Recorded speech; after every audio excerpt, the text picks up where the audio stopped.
Le procureur général près la Cour constitutionnelle poursuit les prévenus sénateurs Augustin Matata Pogno, l'ancien directeur général du Fonds de promotion des investissements FPI en sigle, Patrice Kitebiki Bol, et le gérant de la société sud-africaine Africom, Grobler Christo, pour détournement présumé des deniers publics des fonds alloués au projet du parc agro-industriel Bukangalonzo.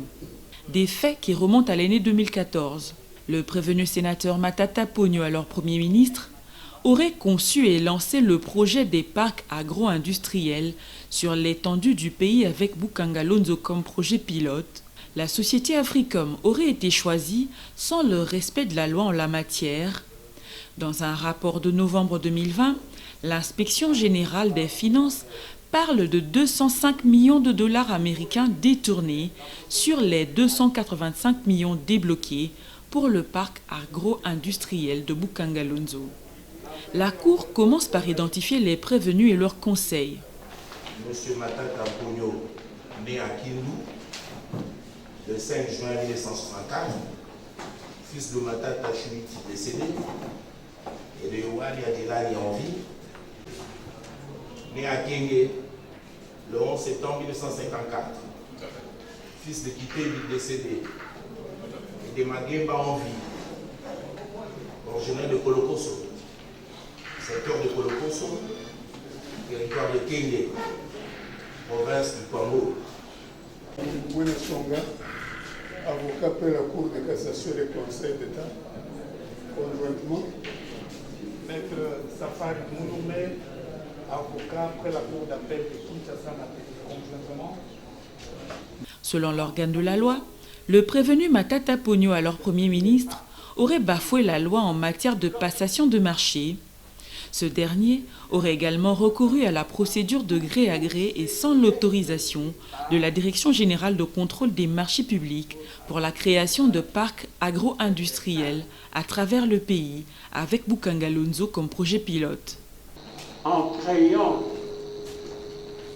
ce premier parc, dit parc pilote,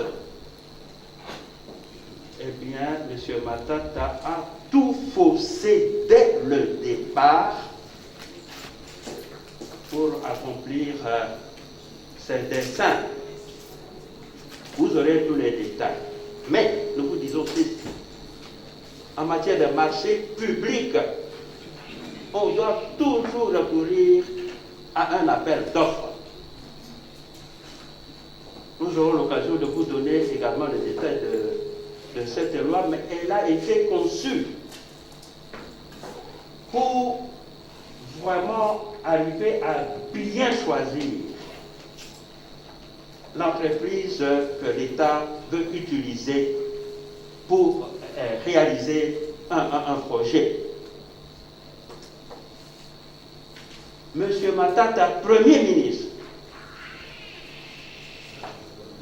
a bafoué la loi et a préféré, dans une affaire aussi importante où l'État devait engloutir des centaines de millions de dollars, il a recouru à la procédure de gré à gré. Mais bien plus, même en matière de la procédure de marché de gré à gré, mais il est prévu l'autorisation de la Direction générale de contrôle des marchés publics. Il n'a pas eu recours à cette direction générale, dont il n'a pas eu l'approbation. Et comme il ne voulait rencontrer aucun obstacle à la réalisation de son dessein de nuire aux finances publiques, eh bien, la plupart des dépenses ont été faites par la procédure d'urgence. Ça suppose qu'on ne dépose pas un dossier devant le ministère du Budget. Le Premier ministre donne l'ordre au ministre des Finances, le ministre des Finances sort l'argent, et pour la plupart, cet argent-là est transféré en Afrique du Sud auprès de la société Africom qu'il a choisi sans passer par la procédure d'appel d'offres. Et de cette manière-là, tout l'argent allait en Afrique du Sud. Vous aurez l'occasion, parce que les faits, il y en a beaucoup, mais vous aurez l'occasion de voir. Même pour des travaux à effectuer sur place à Bukangalozo, il fallait que l'argent transite par l'Afrique du Sud. Dans un compte en Afrique. La société africaine, qui a été choisie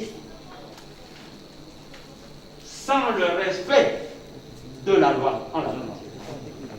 Pendant que l'organe poursuivant avait encore la parole, les avocats du prévenu Grobler-Christo posent un problème. Leur client ne comprend pas la langue choisie pour cette cause. La Cour décide de lui désigner un interprète. STP, rien perdu. L'OCC, on n'a rien perdu. Mais quel est gâchis pour les finances de l'État?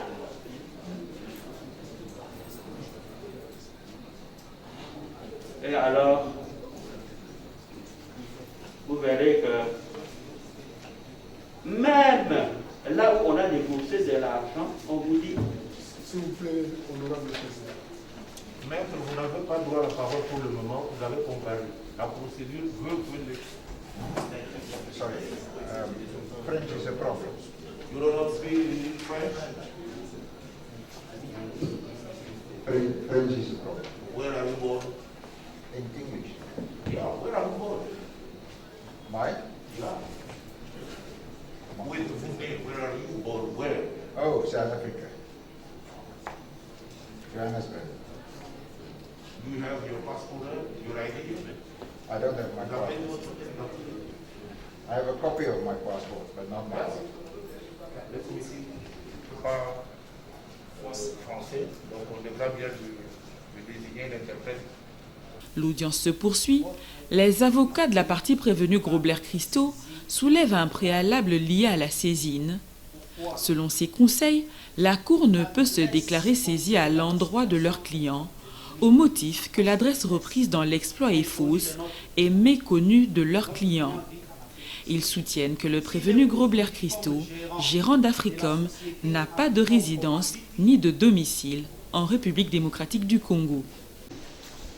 Votre Cour ne peut pas être saisi à l'égard de notre client. Pourquoi? L'adresse consignée dans la citation à prévenir est une fausse adresse inconnue de notre client. Notre client vit en Afrique du Sud. S'il est poursuivi comme gérant de la société Africom Commanditi, dans les pièces qui gisent au dossier, l'adresse de cette société est bien connue. Il est surpris d'apprendre qu'il est cité par devers votre Cour à une adresse qu'il ignore totalement. Lui n'a pas une résidence au Congo, encore moins un domicile. Il ne peut pas comprendre qu'aujourd'hui, votre Cour se déclare saisie à son endroit. Alors, cet espoir est irrégulier à son endroit parce que ça lui cause préjudice. Il ne peut pas accepter de couvrir le vice parce que c'est en matière pénale, il doit bien s'organiser pour présenter sa défense et qu'il n'a pas faire devenir comparaître. Dès que la procédure sera régularisée, il se présentera devant l'Auguste Cour pour se défendre.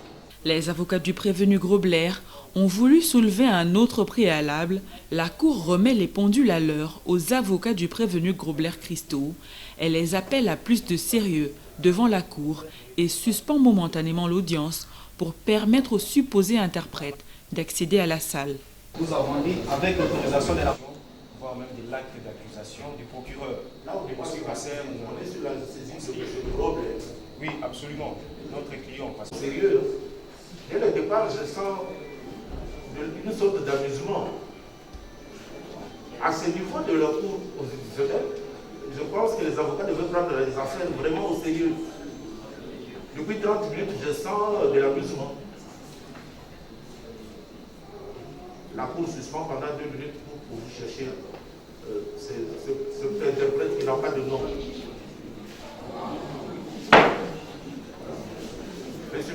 Interprète introuvable, la Cour renvoie l'affaire afin de pourvoir un interprète au prévenu Grobler-Christo. Au profit de M. Grobler. Il n'y a pas de débat à faire avec vous. L'affaire est donc renvoyée en 2 semaines.